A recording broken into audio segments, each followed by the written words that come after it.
Welcome to our epic ocean, where critical solutions to a planet in peril are brought to the surface. Our epic ocean celebrates all that is epic about the ocean and why it is the planet's most vital resource. And now to our host, Rich Gurman. Paul Hawken is an exceptionally hardworking advocate for a better life on planet Earth. He is a prolific writer, speaker, serial entrepreneur, environmentalist, and has now taken a profound leadership role in the mission of reversing global warming in our lifetime through science, education, solutions, and action. After early success with the natural food company Erewhon, then the highly praised garden lifestyle company Smith and Hawken, Paul has now dedicated his life to elevating the conversation on subjects ranging from inequality and social justice, the importance of a renewable energy future, and modifying the relationship between business and the environment. His previous book, Project Drawdown, is a New York Times bestseller, and it set the stage for the next chapter of his life and his newest book, Regeneration, which offers a visionary new approach to ending the climate crisis, highlighting justice, equity, biodiversity, and human dignity as part of a social tapestry of action, policy, and transformation.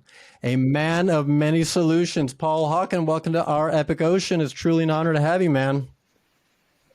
Thank you, Rich. And I want to say I did more than a lifestyle company. That was a garden company. It was the biggest garden company in the United States. Did I not say garden lifestyle? I might have missed the word garden. That's what it became. It became a lifestyle company and went out of business because it was a lifestyle business instead of a garden company. And it went out of business in 2008. And we used to pray for recessions at Smith and Hawken because when recessions happened, people stayed home and gardened more. And we were like the shoe repair business. We love recessions. And but anyway, I just want to say I'm not interested in lifestyle. It probably would have done well in 2020 if it was still around. So I really appreciate you being here. And I'd like to break this conversation down into three sections. One, defining what regeneration is and how it's important in ending the climate crisis. Two, looking at some key issues related to the ocean and its role in carbon drawdown. Our show is Our Epic Ocean, so we want to ocean focus. And then three, I always love about you how optimistic you remain, especially in the face of such daunting daily news. So I want to make sure that we leave people not only with hope, but tangible action steps that they can take. Does that sound like a plan? It does. I'll do the best I can. You always do. I know you will. So first of all, congratulations on your new book. I got my copy right here. So let's start with Regeneration 101. How do you define regeneration, and why is it so important in this moment in time? The first sentence of the book is regeneration is putting life at the center of every act and decision. And so that's what it is as a process. As a descriptor is what life does, all life. And we are the expression of life, human beings. And it's the default mode of life. It's the default mode of our human body. It's the default mode of anything that's alive and carbon-based.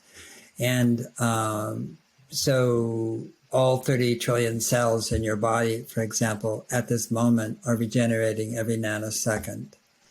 And as soon as you stop scraping, burning, poisoning, cutting, whatever, the earth, forest, land, it goes immediately into regenerative modality. The reason the earth is so rich in resources and water and species and plants and biodiversity and everything is because life creates the conditions for life, and that's what regeneration does. And so the title is meant to bring people back to a sense of self that is inclusive of all of this beautiful earth, but also all of who we are as human beings. We're naturally regenerative. We care for each other. We care for our children. We care for the places we live. We care for Others, in some cases, we don't know, but we do things that are altruistic. We are a caring species. And the reason Homo sapiens are here is because, and as opposed to the Neanderthals, we actually cooperated, we worked together, we love to solve problems together. And this is who we are innately. And so rather than having a conceptual idea of, fighting climate crisis, which is kind of a crazy, or fighting climate change, which is even a crazier term, what I want to do is bring it back home and introduce an idea of thinking about the climate crisis, for sure, in a way that was inclusive, that was actually positive, that was celebratory, that was practical, really, really practical. And something that was accessible and understandable to people everywhere. I love that you say that it's not about fighting. I always had issues with like the term, the war on drugs or something like that. It seems so anti-productive. Do you look at the book as a roadmap and a textbook for people of all ages to follow, as a guide to navigate through life on planet Earth today? Actually, I look at the book as a sort of neurotransmitter to the last 8 pages, which are called Action and Connection. And those all direct you to the website. And the most important part about the book is actually the website, not the book.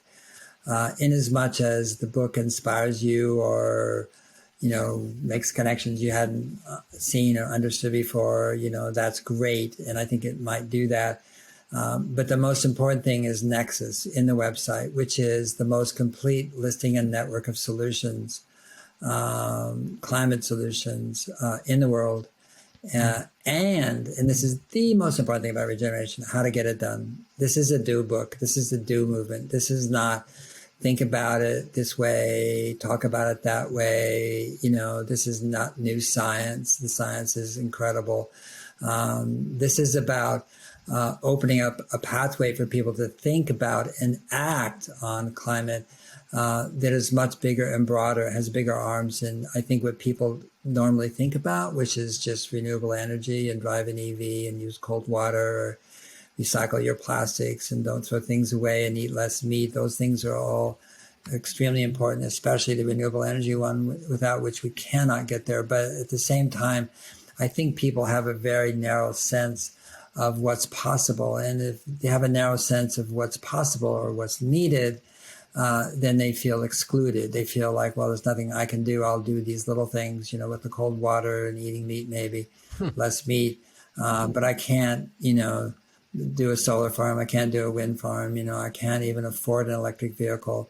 And so most people, I think, feel left out because the solutions have been individuated for so long. This is what you can do, like Uncle Sam pointing at you.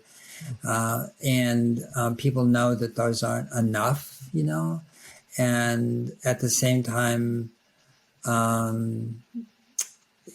we then look to big institutions, the Conference of the Parties meeting soon, big corporations, big government. And we've been disappointed every year for the last quarter century. And so it causes people to feel despair or like cynical or turn off, or it causes a lot of things. What it doesn't cause is a kind of enthusiastic ability and sense of self that can get things done and make a difference in the world. And that's what's missing, and that's what Regeneration tries to inculcate. Beautiful. I've heard you say that this whole process is not about, quote unquote, fixing a problem. What did you mean by that?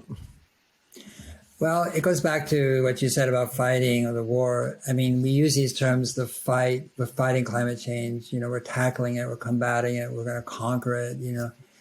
And these are all very male war and sports metaphors, the verbs. And, but there's two things wrong with that. One is the verbs. Verbs aren't goals anyway, even if those verbs are appropriate, they're not. And the second thing is that it others, that is, it makes climate an object as if it was somewhere out there, and we could, in fact, fight it. I mean, we'd be like Don Quixote, even without a windmill, however, in that case, because it doesn't exist except as a noun, okay? I mean, you can't put your hands on it, you can't put your finger on it. Climate is an expression, right, of this amazing biosphere. And the biosphere is getting warmer in the atmosphere.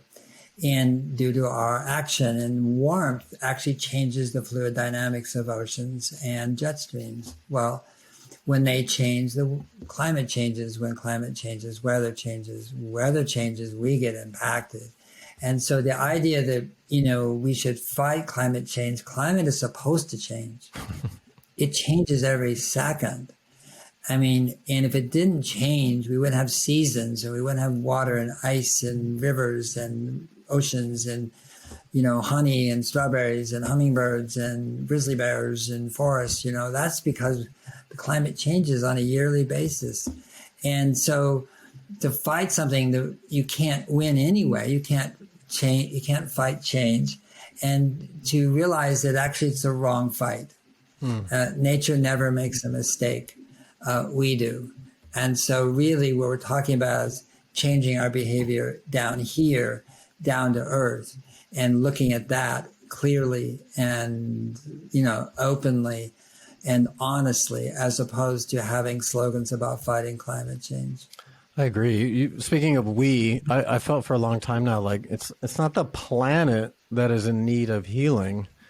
Rather, it's us. It's we who are. I've heard you say that the root cause is this massive disconnection between humans and nature, right? Like it's not, this is nature and this is not nature. It's all nature. So how do we reconnect these broken strands? How do we get back into alignment with the natural world? Well, it's interesting. I mean, I use the word we, but we should probably not use the word we, because we is everybody and we don't speak for everybody. I mean, it's really, how can one do that? Okay. How can a person do that, really? And first is to recognize it. I think people do recognize that COVID exacerbated that sense of disconnection from other people, of course, and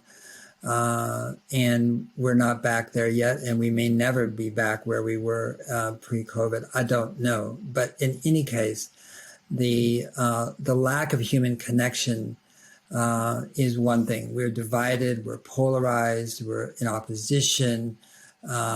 We have a communication system, a digital communication system, Twitter, Facebook, and that in Instagram and Google and so forth, that basically amplifies our differences instead of brings us together where we have agreement. So that's one disconnection. Then we're profoundly disconnected from nature itself because of the way we live, the way we've been taught, where we live, and actually the way we've been taught that nature is something you take, that you exploit, that you transform into money. And so we've been taking nature and making it into capital. And then finally, the way we've treated nature is disconnecting nature from itself. Habitat fragmentation, ocean acidification, obviously, global fishing fleets. And we are basically degenerating the natural world and the human world at the same time. And this is why regeneration is such an important concept, because if we look at any economic system and we go, whether it's a service or a product, and we go down the supply chain just a little ways, not very far, what we'll find is that that system is taking life. It is harming life, or it's destroying life. And in other words, when all said and done, there's less life, not more life. And that is a degenerative system. All right. So our whole economic system is actually degenerative. That might have made sense, 200 years ago or so, when there was so much abundance and so few people. But now it's to our peril. And so we can see the end, Rich, of that road. We look down the degenerative road that we're traveling, and we can see it's a cul-de-sac. It doesn't go much further. We see it in our headlines. We see it in our newscasts. We experience it, many of us now, in terms of fire, flood, drought, extreme weather. And so regeneration is simply asking the question, like, do you all want to keep going that way? I don't think so. And let's do a 180. And what regeneration is in this context is doing things, producing things, farming things, in a way that produces more life instead of less. In other words, that doesn't mean we don't cut down a tree. I'm not saying we don't. I'm just saying is that overall our activity increases life on Earth and increases life within ourselves, because one of the areas of life that we're losing is ourself, Yeah. We are 74% of people in the United States are obese or have type 2 diabetes. Diabesity is called now one word for both, because obesity leads to diabetes. That's from our food system. Our food system, basically 60% of it is ultra-processed food, which is not food at all. It's a chemical experiment that hacks our taste buds for fat, sugar, and salt. And that comes from commodity crops, soy and corn primarily, high fructose corn syrup, Cheetos, soy fat, soy oil, all this sort of stuff, which is basically causing metabolic disease and so forth. So we are degenerating as a human species. Our health is degenerating. All these things are connected. It's not like over here we're doing good, over here we're having a problem. What we're doing is absolutely interconnected. And so regeneration is saying, what if we put life at the center and act of center of every act and decision we make? And let's talk about it. Let's do it. What does it mean? I don't know what it means in its entirety. I'm not an expert. I know what it means in some areas. You probably know more in terms of oceans. I may know more in terms of farming. But it's really what we all have to ask if we're going to absolutely be good ancestors to the future. Wow, lots to unpack in what you just shared. And I love that you brought up the food issue. I made a statement at the very beginning of the pandemic that rubbed a lot of people the wrong way, where I basically said that it's your immune system, stupid. And it was a play on James Carville's "It's the economy, stupid." And basically what I was saying is we need to take care of ourselves and what we eat. And like you say, it all ties together. If I'm not taking care of myself and putting good food in my body, not taking care of myself mentally, physically, emotionally, and spiritually, how can I be good towards you? How can I be good in my community and the people around me? And it just kind of filters out from there. So that's one thing I really admire about your work. It's not technology is going to solve it. It's not this science that's going to solve it. Not that these things aren't important, but there's just a real self-love aspect to what you teach and preach, which I love. Gosh, so much that you shared there. You talked about like this is what we're experiencing now. It seems like instead of just hearing about this concept of climate change, of global warming, that it's at our doorstep, right? This is now an exponential reality. And as you know, humans tend not to take action until that negative impact shows up at their doorstep. We tend to be more reactive than proactive. Do you feel like we are at a turning point moment that is required for people really to wake up? I think some people are at an inflection point. I first learned about the principles, the scientific principles of global warming in 1974 at the Stanford Research Institute from Peter Schwartz and Jay Ogilvy. And everything that was explained to me then is true now. And we knew exactly what was going to happen pretty precisely in 1975, 46 years ago. Wow. So it's been in the public sphere for all that time. But it was, the term that was used is it was a future existential threat. Fair enough. And the problem with that is that the human brain isn't really wired to deal with future existential threats. And at the same time, it was talked about within a relatively small group of people, given the population of the Earth, in fairly jargonistic ways, using acronyms and scientific metrics and things like that, which is, who really understands what, GTCO2e is. I mean, come on, and, or even gigaton. What is a gig? It's impossible to imagine what a gigaton is, it's so beyond comprehension. And yet that's what we use as a metric, to Right. measure our greenhouse gases. So it was all very conceptual.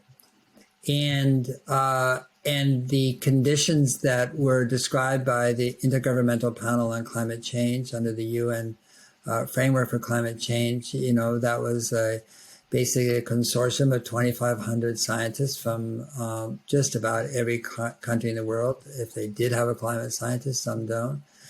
And there was coming out every 5-6 years. This one is 8 years old. The fifth assessment was 8 years ago. But it was still conceptual.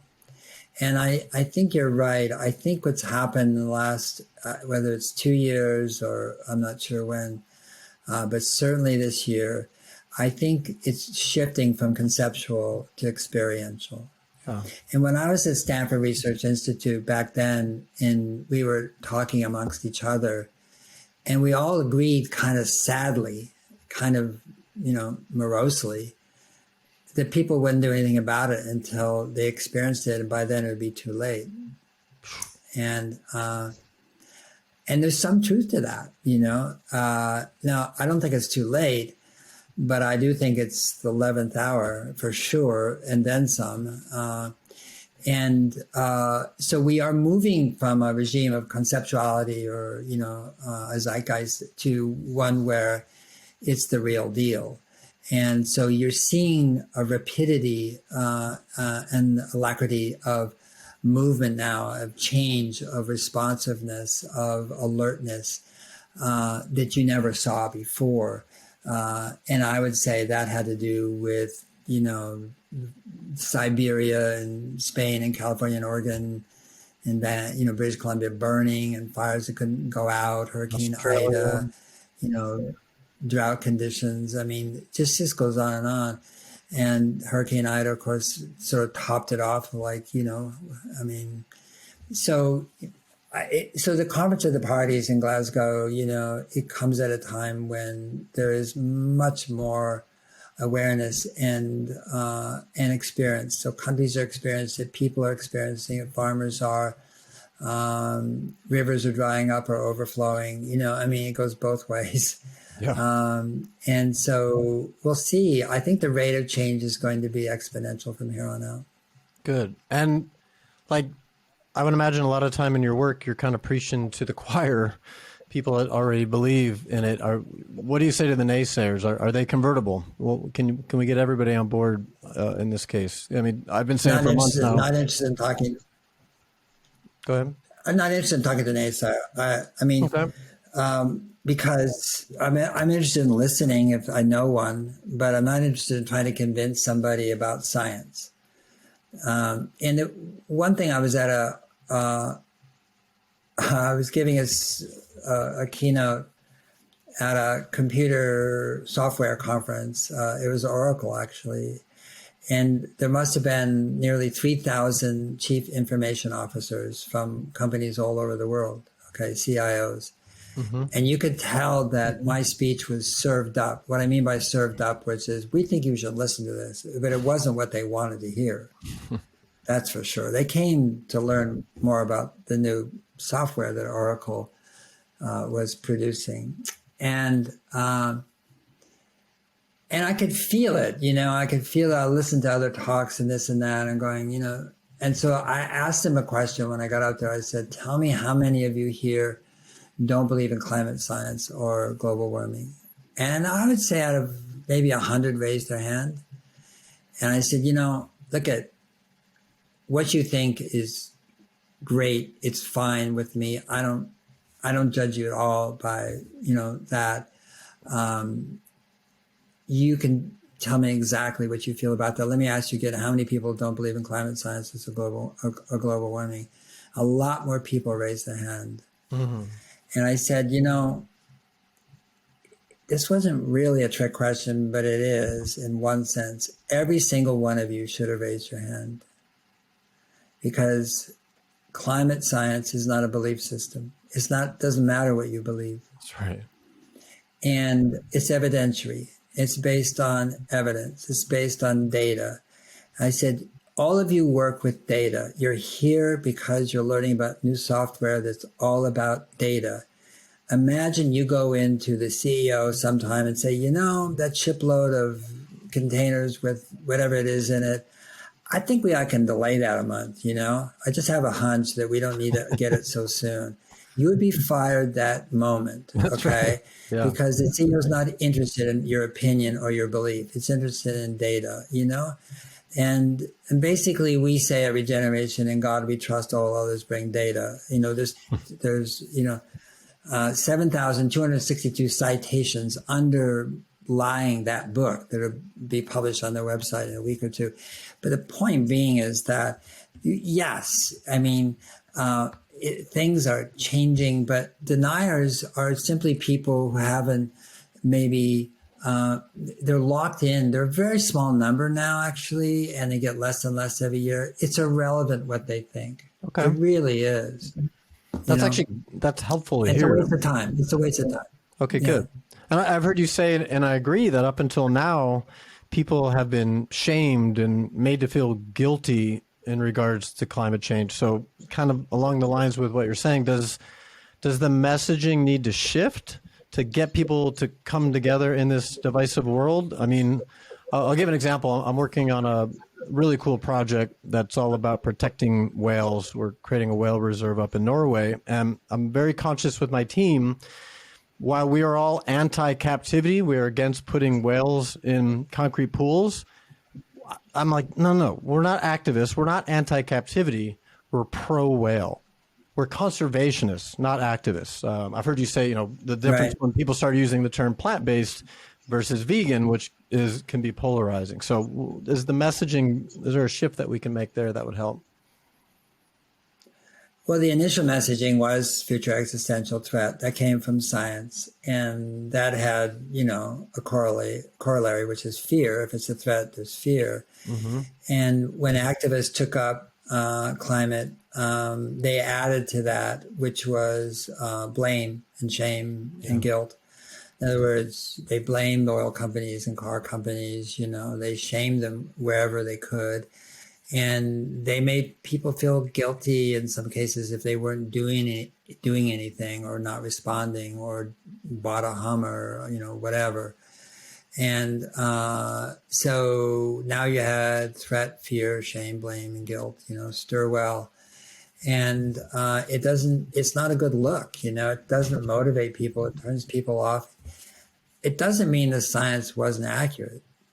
It was accurate. It is accurate. It doesn't mean that those assumptions or those conclusions aren't accurate too. They are accurate, but they're not a way to communicate to people. They don't engage. They don't bring people together. They don't show possibility. So the communication for so long has been about probabilities of what's going to go wrong and how fast and when it's going to go wrong or, sooner. And still is to this day. Fair enough, by the way. It's good stuff. It's true stuff.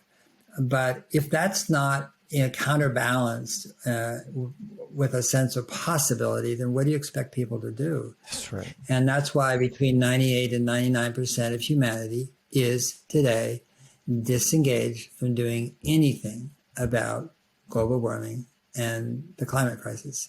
And so you got to think, if I knew about it in 74, 75, whatever it was, if I knew about it then, and I wasn't the first, that's for sure. And here we are, and what we know now is extraordinary in 2021, and 98 to 99% of people disengaged. What in the heck did we do? And you could blame those people, which would be stupid. I don't blame anybody. That's using the same tactics that didn't work in the first place.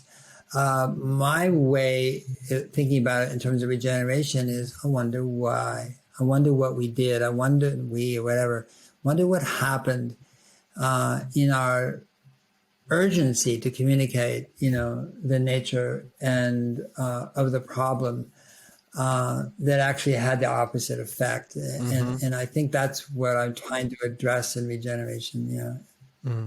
More of a curiosity versus you're wrong. I've been thinking about that a lot with the recent oil spill, which affected my backyard right here in Laguna Beach.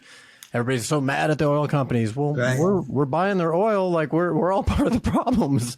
It's not going to help just to blame them. I want to go back a little. You mentioned population, which I think is an important topic. As you've said, and I agree, a huge issue is that there's just a lot of humans, right? We've gone from 150 million people at the dawn of the first millennium to 300 million in the year 1000. And now thanks to the Industrial Revolution and advanced medicine, technology, and living standards, we've skyrocketed almost 8 billion people. Buckminster Fuller's vision was to make the world work for 100% of humanity in the shortest possible time through spontaneous cooperation without ecological offense or the disadvantage of anyone.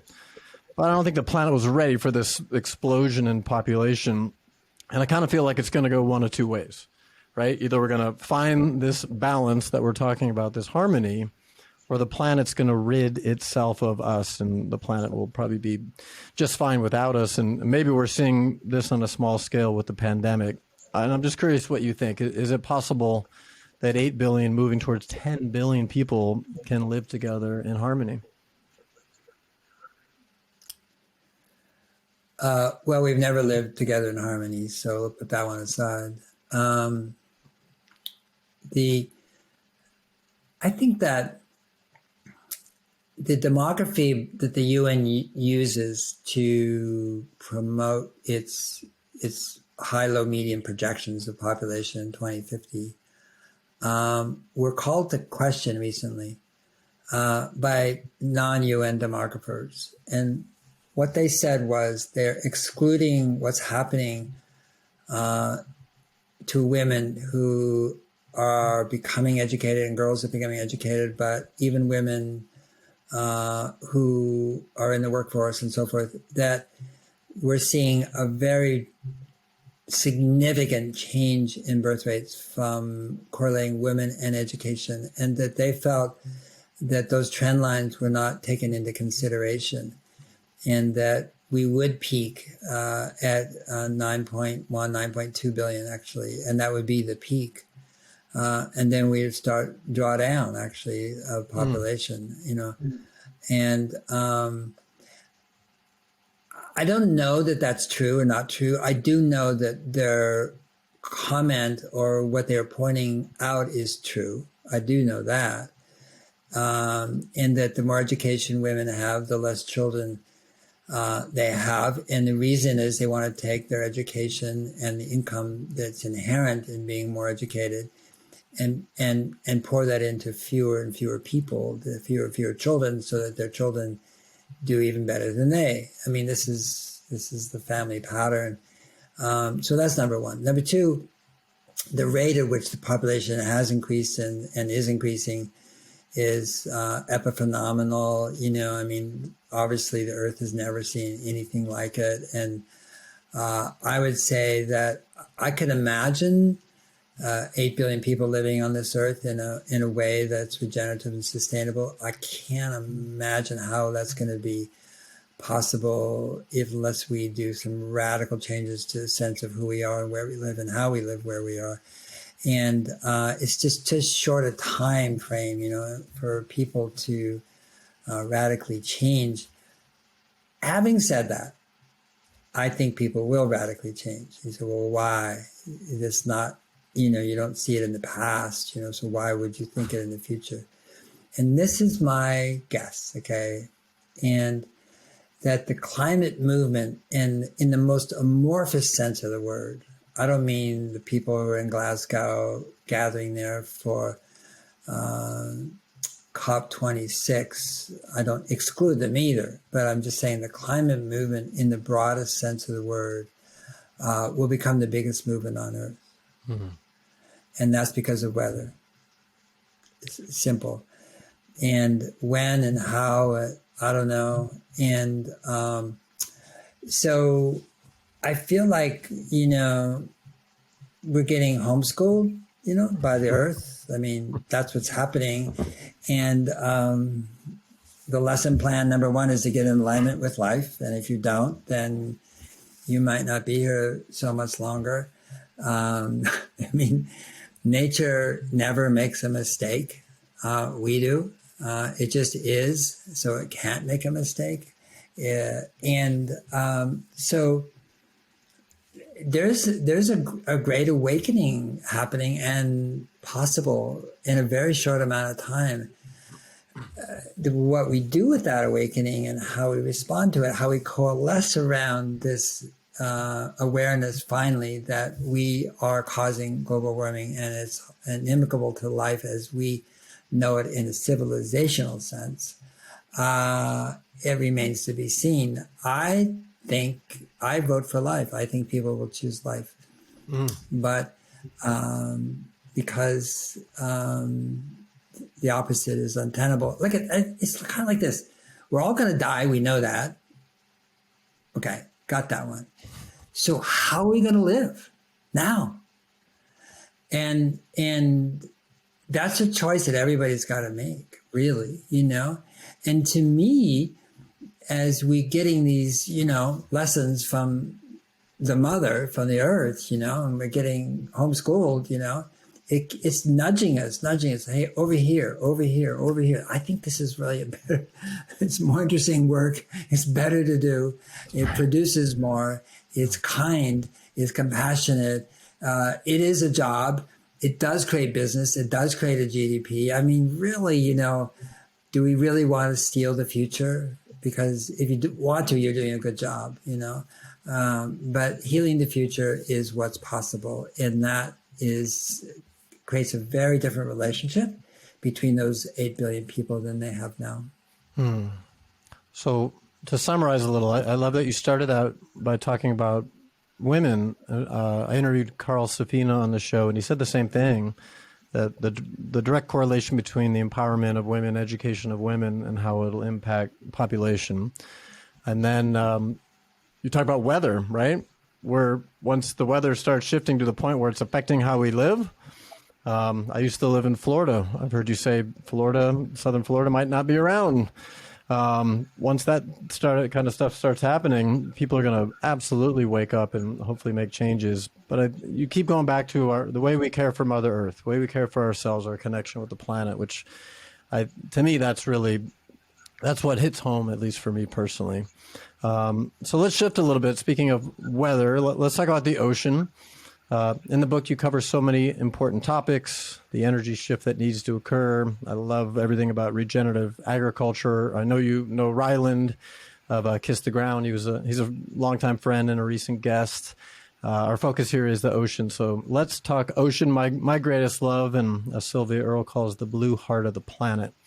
Why is protecting the ocean from warming, acidification, overfishing, pollution, both chemical and plastic? Why is this imperative if we want to solve the climate crisis? You really want me to answer that question when you know the answer better than I? I'm actually not. I know the reality, Paul. I'm not an expert. I've never claimed to be. I'm a guy that loves dolphins and whales and spends an inordinate amount of time on the ocean with them. And I just see what is happening. And so that's why I started this podcast. It's really my quest to figure out solutions. And I can't think of a better guy on the planet to talk solutions than you. So you can take a stab at it. How about that? Well, the great thing about water is you can't stab it. Life emerged from the oceans. We don't know exactly when. The speculation about 1 billion years ago. So it's in our bloodstream is, I think people well know, mimics the mineral content of the ocean almost perfectly. I mean, so exactly. And we're talking about trace minerals that you don't even know the names of practically, you know, how much molybdenum is in your blood and in ocean water. So our heritage is in our body. I mean, it's running around in our bloodstream and lymphatic system and so forth. So, and we can even see it, you know, if you look at the MRIs, you know, of the embryo and how we evolve, you know, just as become a Homo sapiens. It's extraordinary. And before we're born, we're in a salty environment. It's called amniotic fluid, you know, in our mother's womb. So when we look at the ocean, the gift of the ocean is the problem of the ocean. The gift of the ocean is it's gigantic, it's huge, it's 3/4 of the Earth's surface. And it is so resilient in some ways. It's hard to raise the temperature. It's hard to harm the ocean because of its enormity and its capacity to regenerate itself. And but somehow we managed to do it. Yeah, we did. And yeah, we did. And I think we did it in part of ignorance, in part greed, in part because we didn't think it would make a difference because, oh, it's so big. Well, I'll just do this over here. I'll just remove these mangroves, you know, because I want to put in a shrimp farm. Or, you know, I mean, there's just, I think a lot of people, most people live on near coasts, you know, and so forth. And so, you know, the idea that you could, what you did was just a little something, you know, and so forth, but it's aggregated to something that's huge. And of course, the number one thing is the CO2 becoming carbonic acid, you know, and in seawater. And that acidification, although it's very, very slight, if you look on the pH scale, is huge in terms of the impact on creatures inside the ocean, particularly phytoplankton, but also creatures that have shells, that have calcium carbonate shells and so forth. Mm-hmm. At a certain point, they won't be able to form those shells. And I can go on and down the science nerd rabbit hole here in terms of all the minutiae. But when we step back and we look at the ocean another way, which is it's profoundly regenerative in its innately so. And we know that from marine protected areas, which were first proposed some 30, 40 years ago. And they were basically, you know, like a no-fly zone. There are no fishing fly zone. There are no fishing zone, no mining zone, no don't do anything zone. They were carved out of the ocean, usually in a straight line, sometimes not, where there was islands and coral reefs. But the point being is these areas were blocked out, and they had much opposition from fisher folk, of course. And you're taking away our livelihood and all that sort of stuff. And it turns out that it had the opposite effect, really. Is that we, in a sense, by leaving the ocean alone, we created incubators, basically seed beds, you know, and fisher folk or fisher people had more fish outside of the MPAs than they had before. And so it actually increased the fish stocks. Well, it's not just fish, you know, I mean, not to say that that isn't extremely important, you know, it's the whole ecosystem in which fish live and in which they breed, and not just fish, you know, octopi and shellfish and coral reefs and so forth. It is just the most exquisite ecosystem in the world. And anybody who's ever put on a mask and either, you know, scuba or skin dive down there and stayed there for a while, looked for a while, you know, knows that it's just unbelievable, you know, what's going on underneath the water. But if we lose our oceans, which we are, by the way, at a certain point in terms of acidity and warmth, then we lose we don't know how much, but roughly half of the oxygen production in the world, which used to be that used to be given to the Amazon as a source, but it wasn't. It's actually the oceans, and right. Amazon is not the lungs of the world. If there's the lungs of the world, it's our ocean.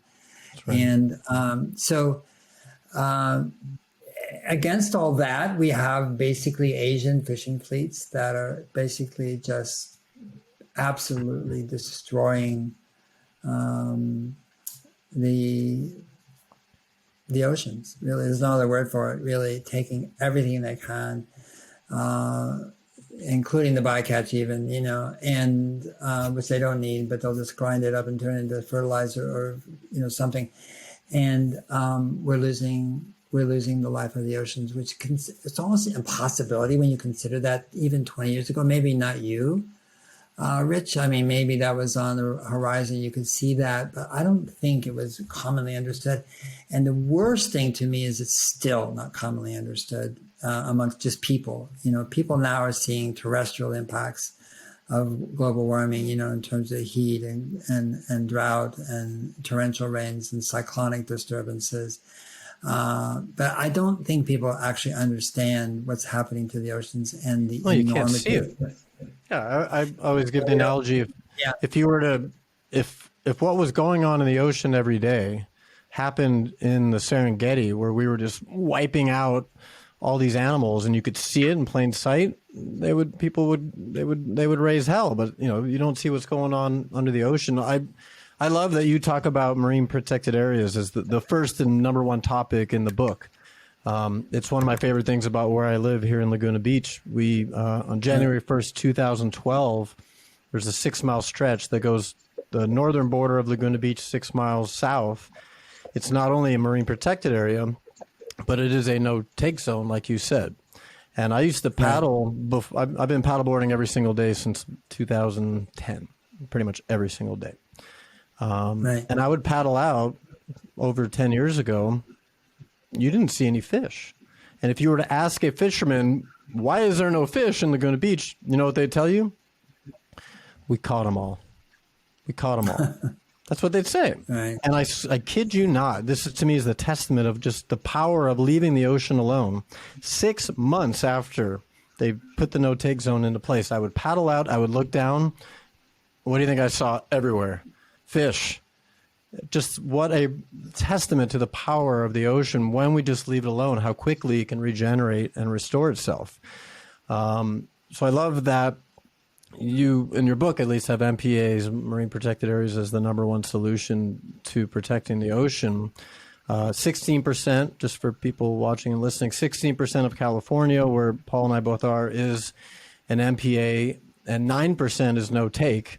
And I'm glad you said it before me, because it definitely would piss off a bunch of fishermen. But if I had my way, the entire coastline of California would be a marine reserve. It's our most vital asset. And to your point, it's better for the fishermen because of the no-take zone. The areas surrounding, there's more fish than they know what to do with. I do have one question on that. A lot of MPAs still allow fishing. What's the point if you can still go in and take the fish and the shellfish? Well, those MPAs, I'm aware of them, are ones where that was the compromise. They couldn't get it unless usually it's cultural issues, from coastal residents whose livelihood depends upon it. And, they made a very strong case for, protecting those livelihoods and so forth. It's a science.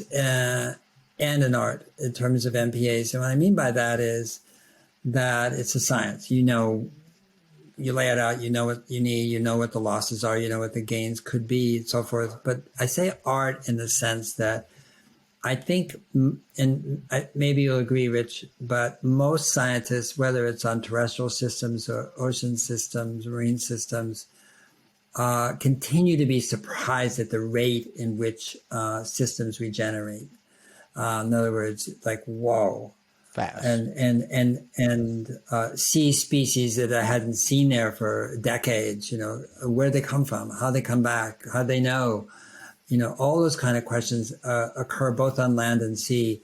And it's interesting that is what I'm talking about in the book is regeneration. And just imagine being able to do that to everything we do, not just farmland or grassland or forest land or a mangrove land or an MPA or, coastal lands. I mean, imagine that we take that awareness and understanding of the innate quality of life, and we are life. Let's be clear about that. We are life to regenerate. And so ask ourselves that question. And the thing about MPAs is you don't fence it off, the no-go zone, you know. What you're doing is creating more. You're creating abundance. You're creating diversity. You're creating not just sanctuaries. You're creating birth and emergence. And so this is how we have to look at reversing global warming. If we look at it as something, you know, sackcloth and, oh, we screwed up and do this and I'll do that, it's not going to happen unless we see this as a joyful expression of purpose. Then it's not going to succeed. And when you go out there, you know, paddleboarding, when you go to Norway to deal, you know, with whales, you know, which is basically increasing the whale population there, so forth. This is not something you're doing out of guilt. This is something you're doing out of joy, out of celebration. It turns you on. It lights you up, basically. This is what we all have to find in our life, you know, is because, and that's why Nexus and Regeneration lists this huge array of things. And even with something like degraded land restoration, okay, you go, I don't want to do that. So somebody else can do that. Go read it. And look at all the different amazing, brilliant ways in which people are doing that and creating livelihood and creating water and creating, you know, that wasn't there before, it is there now. And the creatures that have come back, you know, to wetlands and so forth. And you go, this is so beautiful. This isn't crazy. I would love to be outside doing that or to in some way support it. And that's what I want people to discover. You know it, Rich, because of your work. And I'm just trying to be helpful, you know, in terms of the opportunities to do this are there for everyone in the world. That's right. Yeah, you're turning it into a love story, right? That's what it's always been for me. It is a love story. A love story. For me, it's with the ocean, specifically with the dolphins and whales, but it's a love story for the planet. As far as we know, there's nowhere else that has the resources that this planet has to sustain life. As far as we know. No, right? It's true. Well, it's actually, right here. Like, why would we go find it somewhere else, for God's sakes, right? Well, it's so interesting about deniers, you know, because you say, well, you know, blah, blah, blah, blah, blah, about greenhouse gases and warming, and say, well, we do have some controls here. We have Mars, no CO2, no greenhouse gases, chilly. We have Venus, which is huge CO2, and it's 900 degrees, you know, centigrade or Fahrenheit. I forget which on the surface, you know, one of those, but it doesn't matter. It's molten. And, you know, this idea, this understanding that we're in this Goldilocks zone, you know, is just not well understood in terms of the delicate, the difference, you know, we see in numbers, you know, oh, it's 400 ppm, it's 420. Oh, it used to be, you know, 280. What's the difference? It's just a small amount, you know, 28 parts per 10,000 versus 40 parts per 10,000 versus 42 parts per 10. Who cares? Yeah. It is so sensitive, you know, and I remember once giving a talk for John Denver, and it was when he was alive in Boulder, and I was talking about endocrine systems, you know, xenoestrogenic compounds that are in our detergents and things, you know, they're like hormones, and they mimic hormones. They cause all sorts of problems in the human and animal health and health in the marine systems as well. And I said, if you put, you know, all the estrogen in the world on the stage, and I was on a stage, you know, and I just walked in a circle, it would just be about 25,000 pounds runs humanity. That's the hormone that runs humanity. And so people don't have that sense of something being like, again, the ocean or the earth being, oh my God, you know, how can a little tiny change make any difference? You know, and it's so beautiful how delicate it is and how resilient it is at the same time. Speaking of resilient, let's talk a little bit about kelp. One of my favorite topics. One of our great partners, who you might know, is Sea Trees. Michael Stewart is the founder of Sea Trees, neighbor of yours. Do you know Michael? He lives, I think, in. Yeah. He's in. Where is he? He's right down the road from you. My brain stopped working for a second. Sausalito. Yeah, I know Sea Trees. Yeah. So they're planting sea trees, kelp forests, mangroves, replenishing seagrass and coral reefs in various projects around the world. Right. Tell us why kelp forests are so critical and how trees in the ocean compare to those on land when it comes to carbon sequestration. Well, I mean, nothing sequesters CO2 faster than macroalgae, kelp.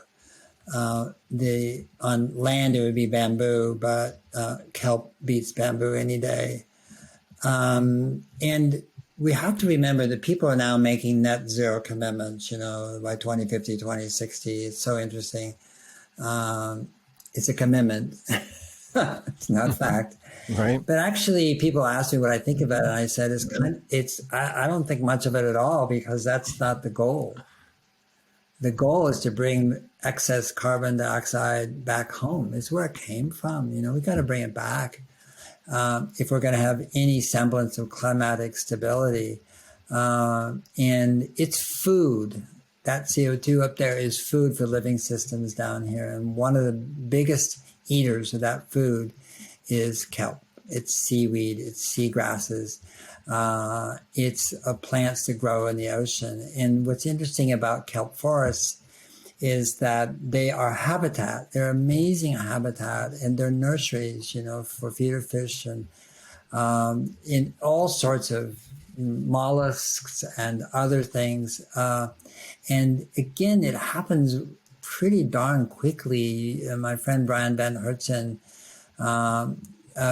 creates marine permaculture platforms, that he goes into sort of dead zones in the water. Dead zones mean there's not any life in those things. And most of the ocean doesn't have much life in there. The big expanses of oceans, it's mostly around coastal lands and islands and so forth. But he went to an area 100 and some odd miles north of Hawaii and put in a marine permaculture platform, which was seeded, with kelp. And in 6 weeks, they had forage fish, feeder fish, they had mollusks, they had a kelp, they had a friggin' whale shark start circling around in 6 weeks, those are vegetarians, whale sharks, they eat plants. And again, so quickly the ocean started to regenerate. The resilience is just astonishing, and so, but that was started with kelp, and again, as sort of Californian and Oregonians and Washingtonians and British Columbians, that whole bit of the Pacific coast is what we don't realize it is when I think it was Sir Francis Drake when he went up the coast. He got around, that's for sure. Hawaii.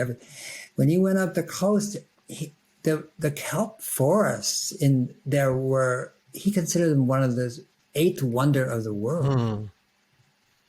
It wasn't like, there's some kelp floating on the water. They could see the water was clear. The sailors could see down and everywhere. And it went miles and miles and miles out to sea. It wasn't just on the coast.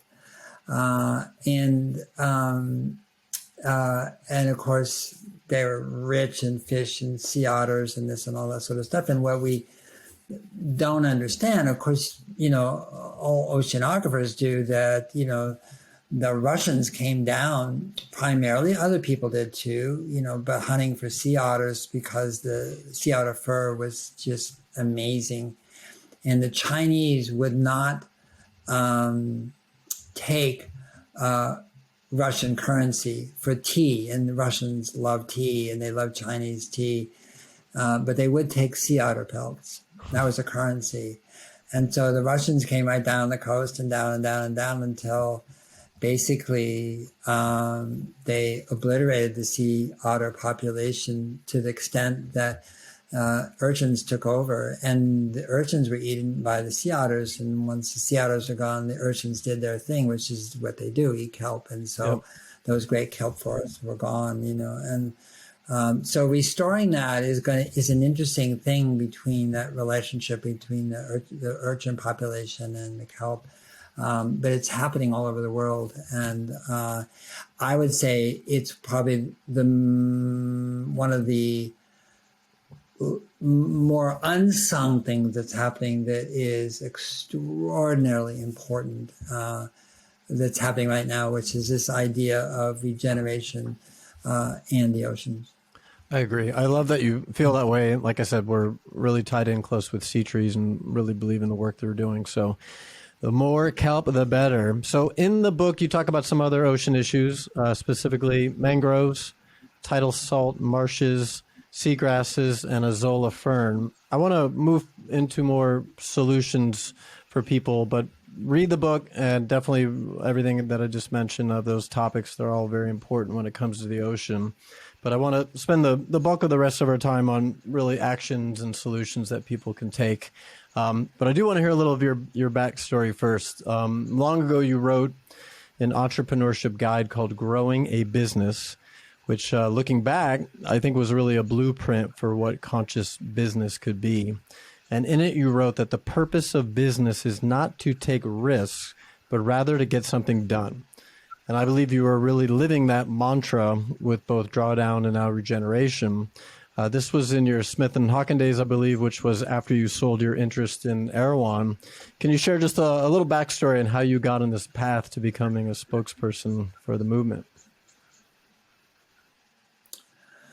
I don't know that I am. Actually, I'm a journalist, and I'm actually shy. I'm not a very good spokesperson at all. I don't want followers. I'm not trying to be the leader. I don't want to be a charismatic white male vertebrate. Not that I could be, but I don't want to be. So I'm not going to try. I actually love to learn. I'm curious. And so every book that I've done from the beginning, 7 Tomorrows with Peter and Jay, that was co-authored, and, Growing a Business, The Next Economy, Blessed Unrest, Natural Capitalism, Drawdown, and now Regeneration. All those actually were about me learning as opposed to knowing. And as I mentioned, the 7,000 plus citations that inform Regeneration.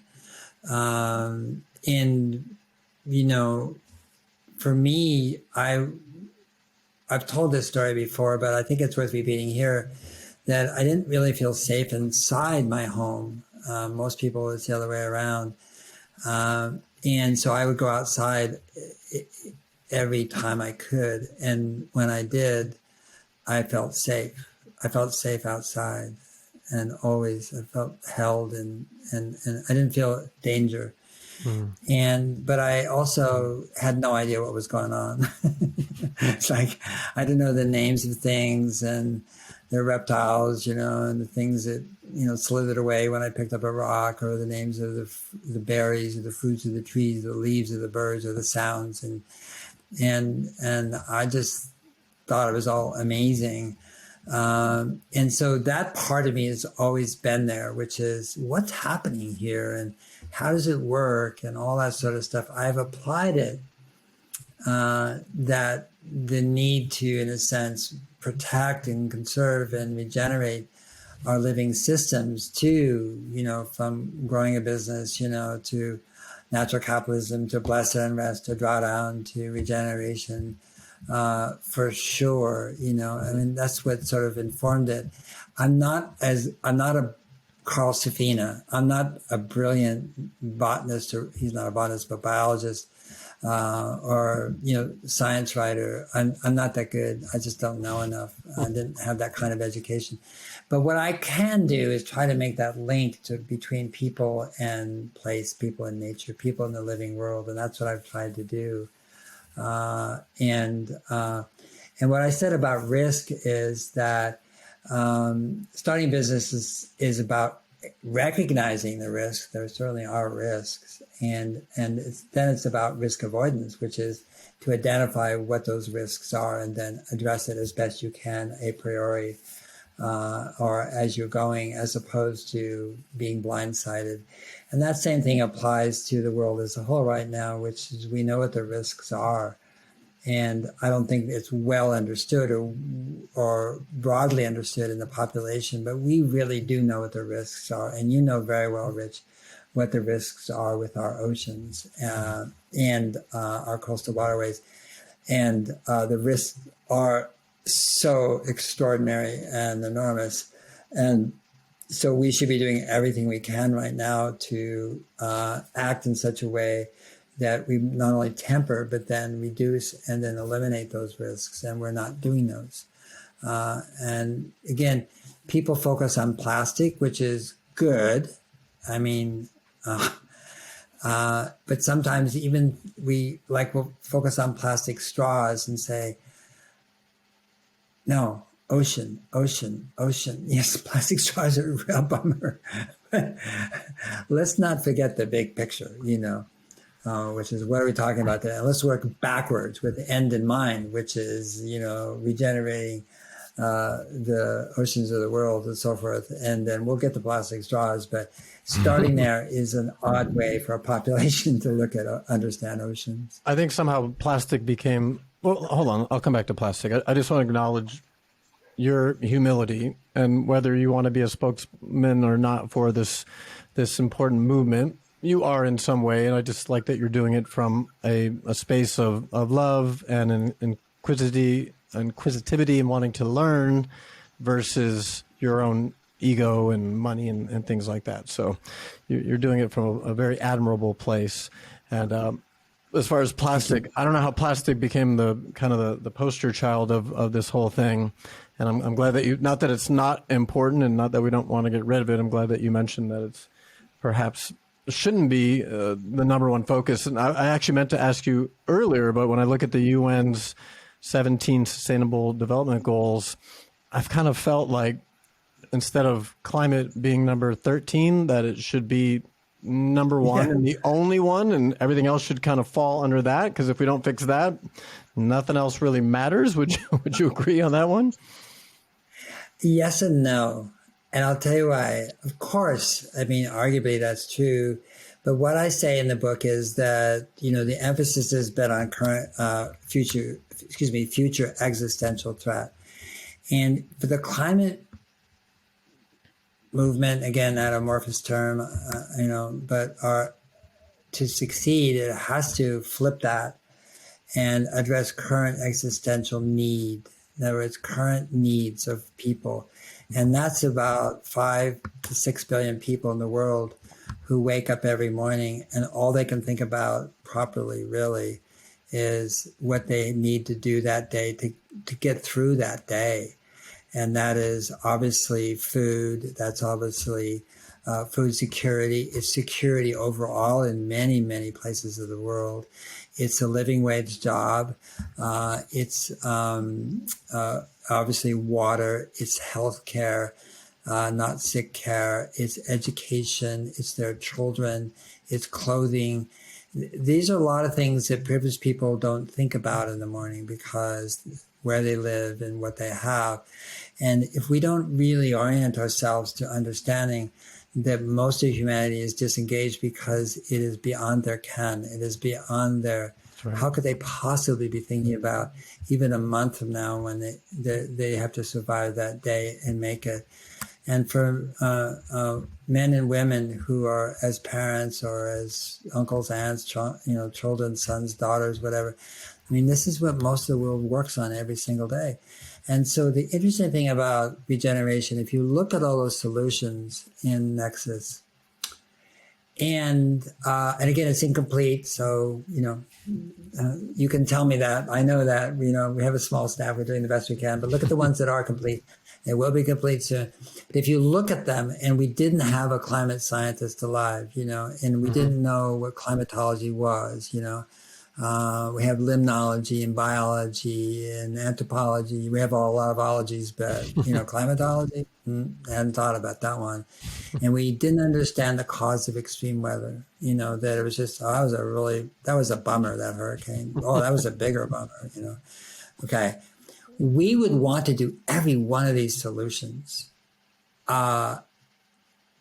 because they have so many cascading benefits for people all around the world, in terms of water, in terms of health, in terms of nutrient density, in terms of food security, in terms of restoring soil quality, in terms of bringing back rivers, making them drinkable again, or at least potable in that sense, in terms of biodiversity, in terms of jobs, in terms of meaning, in terms of purpose, in terms of dignity.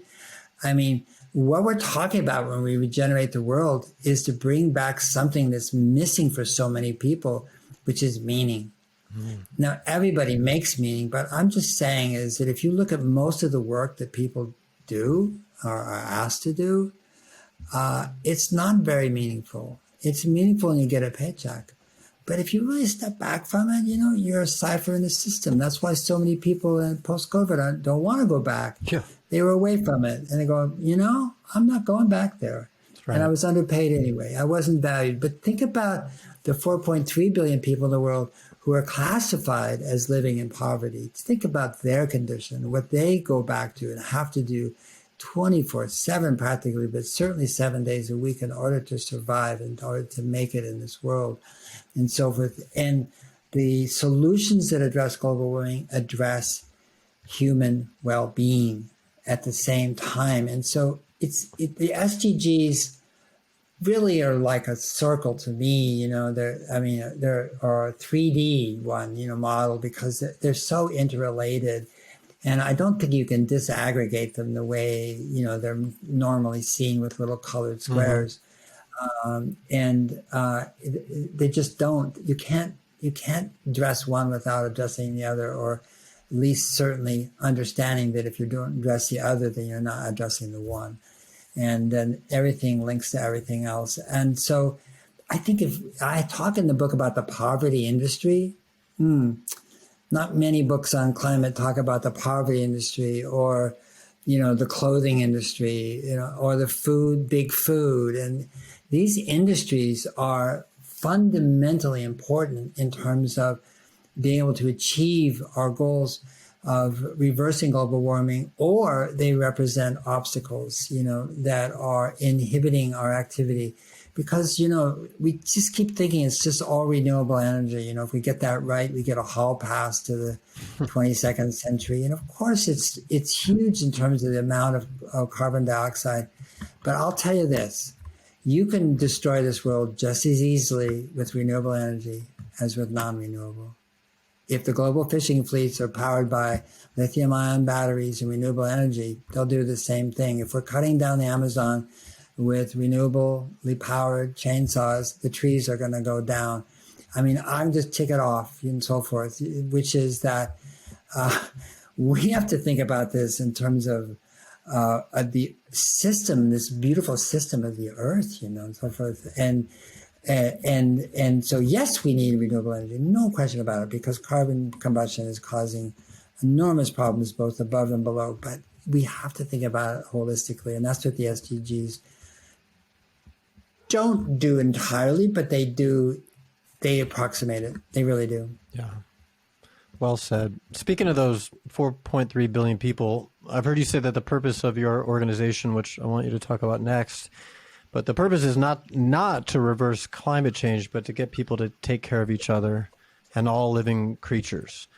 So my question is, in this what I said is that, yeah, go ahead.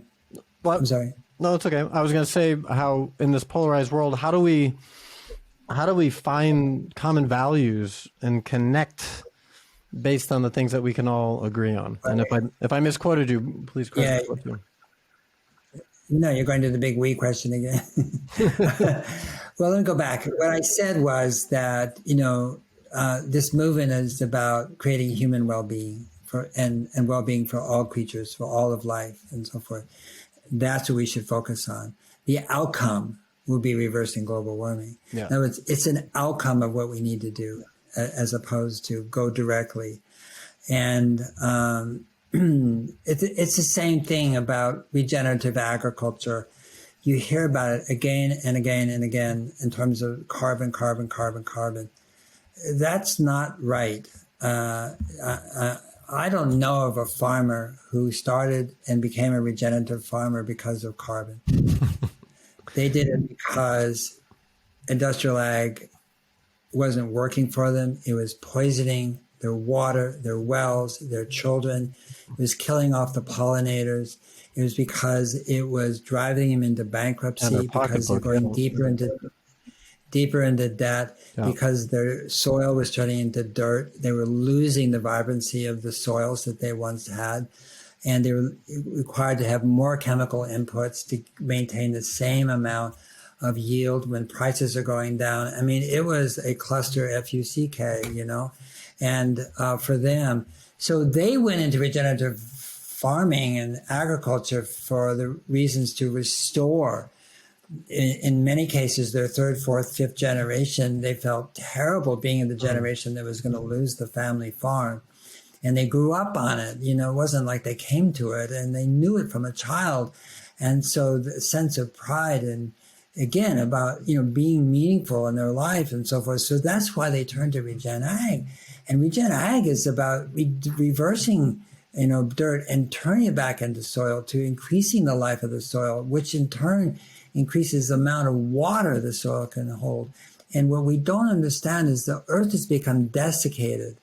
I mean, it's dried out, and there's 2 billion hectares of land that is degraded from overgrazing, from industrial agriculture, from desertification, deforestation, and that water's gone.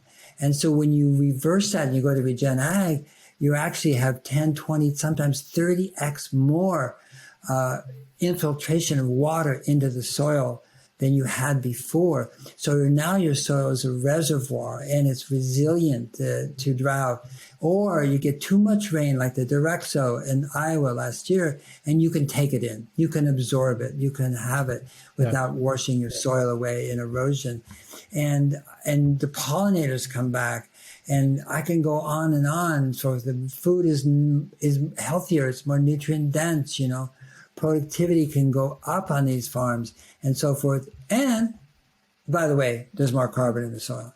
But that's the outcome, because you have more life in the soil. It's carbon-based, of course. But I don't know of a farmer who started to do regenerative ag to sequester carbon. And that is an example of what I'm trying to show, which is that when we do these things, the outcomes are what we need in terms of reversing global warming. But I mean, that's no reason to regenerate oceans. That is the outcome of regenerating the oceans with the kelp and the sea trees and what Michael Stewart and other people are doing and so forth, and because it regenerates life, and life creates the conditions for more life. And the more life there is, the more we're bringing carbon back home in various and sundry ways. It's exciting time, really. I love that. I love how your optimism in the face of some pretty scary shit for a lot of people. So let's start winding down a little bit, more focused on actions. Tell us about regeneration.org. As you said, the book is really a vehicle to get people to go to your website and to engage in a meaningful way. Tell us about regen.org, all the resources. There's toolkits, punch lists, et cetera there. Yeah, I mean, you can read about it in Action Connection, or you can just go there. But what it's trying to do is actually create connections itself. And so again, Nexus, if you open up a Nexus challenge, like a boreal forest is a challenge, it's not a solution. Degraded land restoration is a solution. But if you open them up and you look, boreal may not be done yet, but there's other challenges. But if you open them up and look at them, basically it's like this, this way, this way, this way, this way. You get a sense of what's going on in the world in this area. Who are the good actors? Who are the people who are just basically kicking ass, and getting the job done, who have learned a lot, who are working really well in place around the world in different countries. You get a sense of what you can do right here at home, wherever you are as an individual. You get a sense of what you can do as a company, as a city, as a community, as a church, as a class, as a group, as a club. These are the ways you can be effective with a specific solution. These are the bad actors. You can say, Procter & Gamble is cutting down trees in the boreal forest, and the boreal forest is the largest carbon stock on Earth. And they're making plush toilet paper. It's called Charmin, by the way, if you see the ad. And we have the name of the CEO and his email and his phone number. And so influence is really important. So this is how you can influence, and politicians as well, legislation, policies that make sense on a community level, a county level, a school level, a provincial level, a state level, all these things where the policies can make a big difference. And this is who you want to talk to. And this is what they're considering. And this is what you want to weigh in on. And then videos and podcasts and articles and books that will inform you in all different ways about this one area of endeavor, this solution or this challenge. And so what you have then, it opens up a whole world. And we're trying to do that for people. And so we then connect with Climate Action Systems, which is not complete yet, but built by Elon Rosenblatt and Harry Lasker and Ross Zander. And this is where you can form learning pods. You want to electrify your home, or you can get friends and neighbors together and say, well, let's figure this out together. Let's learn. This is what we know. This is what I know. I'm going to talk to a friend who's a plumber. Maybe he knows something. I mean, you just share. We do. We like to work together. It's kind of like next door for the climate, I mean, it's working together. And then we have punch lists, which are what you commit to do in the next month, day, week, year, whatever you decide. And you can be an individual, you can be a company, you can be an NGO, you can be a church class, whatever, is committing. And it's your checklist. It's a checklist. And I got that from Antal Gawande, his book, Checklist, called Checklist. And he was the one who basically is a surgeon, and he created a checklist for surgeons, and which they hated. And he got it from airplane pilots. I was going to say, from the airline pilots, right? Yeah, I mean, when you're flying a big jet, they do it, and then they switch off, and they do it again with each other's clipboards, and everything checks, And so I got that from Antal Gawande, and it's a beautiful system. And then when hospitals did this, they had a 75% reduction in malpractice suits and mistakes that were made in the surgeries. So the checklist, and what I wanted to show is how diverse it is. Not like, I'm going to eat less meat and I'm going to use cold water and, recycle my plastic straws or whatever.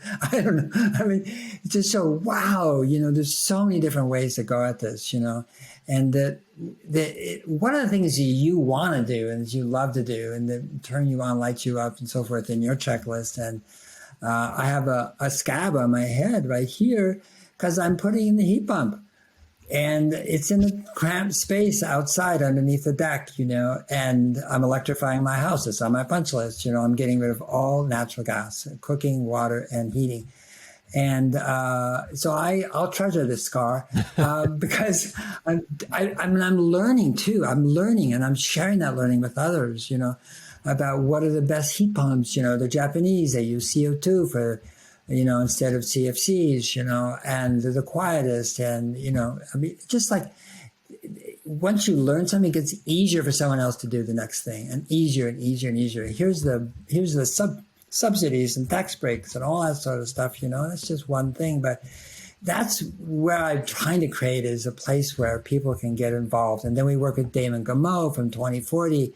He's creating basically the Regenerators. It's like where people all around the world, can put in what they do, where they are, what they're interested in. They can connect obviously to nexus and climate action systems and so forth. So you can contact people all over the world, and who may be in your neighborhood or maybe someplace you're going. You want to contact people there. And then there's more. There's a carbon calculator there if you want to know what your footprint is. And the best one in the United States, University of California, Berkeley. It's a great calculator. Nice. Good to know.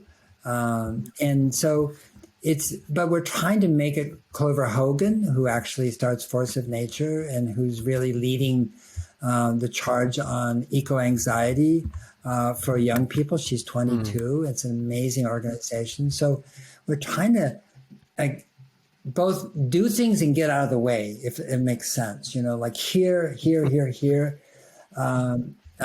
But at the same time, get out of the way in terms of being, official, or this is right or that isn't. We're trying to connect the regenerative world all together, and with others. Let me ask you this. I was talking to my executive producer, who Steve Reese, last night, and we were wondering, do we need a collaborative, open source, climate change solution-based Wikipedia for the planet based on the work that you are doing? We do. I think that would be amazing. The thing is that Wikipedia has the means, the metes and bounds, so that mistakes do not persist very long. Right. Now, there are a lot of broken links, which is really about upkeep. That's a different issue. But what we're doing now is we have, anything you see that you think should be changed or amended or added, or that's, incomplete, or it's missing, and we're all ears, and we do that. We get input every day on how we should add to Nexus and so forth. Mm-hmm. What we haven't done is opened it up, because to be frank, we've already seen things that are going, that has nothing to do with the solution. Or somebody's pet idea, So we do feel Wikipedia has that now. They have people who kind of are, guards, the guardians at the gate, and you can't mess around, because they see right away a change has been made, and they'll look at it and slap it down if it's really silly or inaccurate. So we don't have that, but I think Steve is right, absolutely right. And maybe we can create maybe just, a part of that, or some seedbed for it to happen.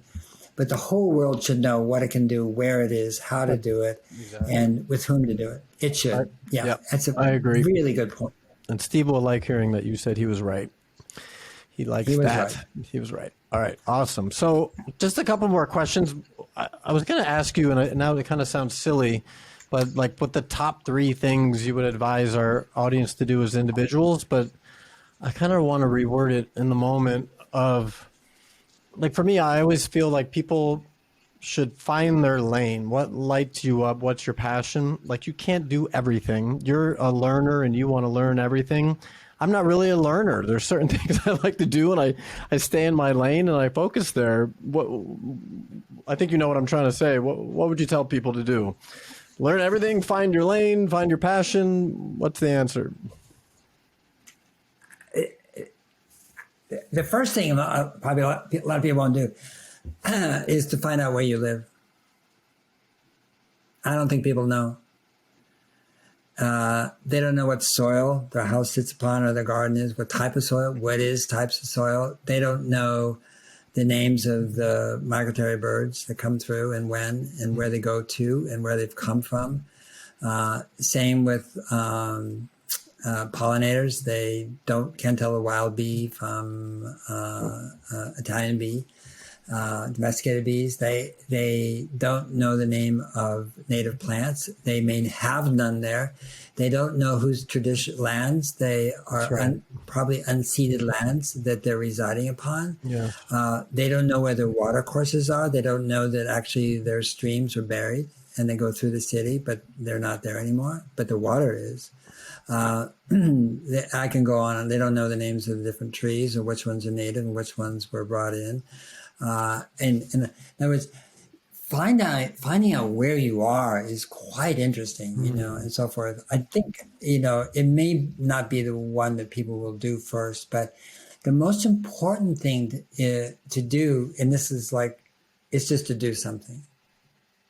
And the reason that is anything, and you say, well, you just said, find out where you live. Well, that would be the one I recommend, because that's really about starting to appreciate it and have gratitude for where you are. And if you're in a city, that's really interesting to see what was there, like Manhattan, that beautiful book about what Manhattan was before people got there. It's an extraordinary island. But to actually do what you talked about earlier, Rich, is about falling in love. When you get that gratitude, that sense, I left some peanuts out one day and ravens came. I have now a family of ravens who know me, who let me get close to them. I know the mother, the father. I know which of the ravens belong to them or their sons and daughters, and it's a relationship. And it's interesting, and they're very patient. It's just amazing. That's what's happened. What I'm learning about ravens and their calls and how their calls have changed and what a different call means when on the Monterey Pine and then when they're on the bow, on the deck outside and so forth. All these things. How fast is a hummingbird going down when it's trying to impress the female? 60 miles an hour. Yeah. And and where does it sleep at night? And how does it sleep? And how does it wake up? And does it really sleep upside down? You bet your boots it does, because it's too cold to sit upright. You discover things that are going on out there and you fall in love. And that's the most important thing to do, because love actually and beauty to me are synonymous. You think of love as something you fell in love with somebody and then it didn't work out. Okay, put that love aside. True love, in that deepest sense, is the appreciation of beauty and the gratitude for beauty. And when you start looking and being outside and understanding what's going on, you start to see how extraordinarily beautiful it is, how it works. You can read too about it. In fact, you should, and look it up and discover.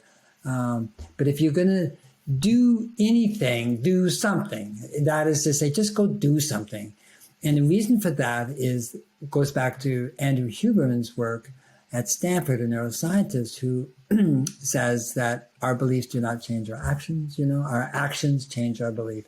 So go act, go do something, and do it, and do it, and do it. And you'll find that it changes your spirit, your sense of possibility. It can change people around you. It does. Action changes people's beliefs and beliefs. If beliefs change people's beliefs, we would have a much better country. But we have a country where our beliefs are going the opposite, and from QAnon, to Trump, to this, to that. It's all over the map, right? Beliefs are a mess. Action is not. Well, I can't think of a better way, except for talking about QAnon and Trump, I can't think of a better way to end this conversation than by talking about love and beauty. I love that answer of where do you live? I could tell you pretty much everything there is to know about the dolphins and whales that either live or migrate up and down the coast of Laguna Beach.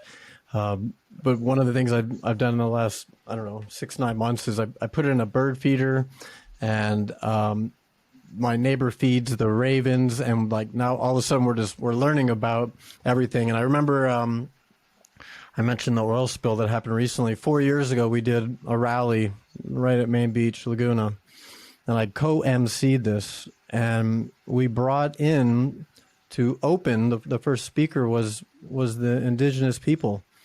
And I remember feeling so ignorant. I was like, I live in this beautiful paradise, but it's not ours. And they got up there and they basically said, you're living on our land. And I don't think people realize that. It was so profound for me. So you saying, when my question is, what should people do? And your answer is, find out where you live. That is very profound. So as far as doing something, I'm going to advise everyone to do one thing, and that is go buy the book Regeneration, and then go to regeneration.org, dive in, see where what feels good, strengthen your love for self and planet. And I think it's an all hands on deck moment. And let's all come together the best we can to support ourselves, our planet, the animals. And Paul, you say you're not a spokesperson, but I'm sorry, you are. And whatever that word means to you, the fact that you're here committing your life to supporting the planet and trying to make a difference is very important. So I thank you for that. On that note, I will give you the final word. Final thoughts that you want to share with everybody. No, I think I've had the final word, but I just want to thank you. The final word is to thank you for what you're doing and for like I said, this has to be the joyous expression of purpose, and you have that, and this is what you do. And when we were kids, which sandbox did we go to? The one where the kids are having fun, not the ones where they're hitting each other with trucks and Tonka toys. And we're still kids, let's go have fun. Fun, I don't mean that in a frivolous way, I mean, let's go. Regenerating the world is actually, as I said, brings us back to life and brings so much meaning and connections that we didn't know we missed. You know what I mean? We didn't know we were missing them until they're there, and then you go, "Why? Why did it take so long?" And so forth. And it's really like to look at the global warming and climate as an offering, really, as a gift. You say, "How could that be?"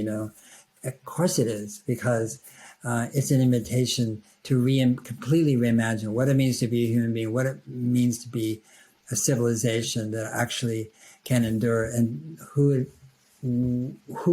you can be to be a great ancestor. And I remember the Hindu Ibrahim, who's a Wadabi Chadian pastoralist, and she's in the book, amazing woman. He used geospatial mapping to teach pastoralists when to go to which water holes and how long to stay there and all that sort of stuff.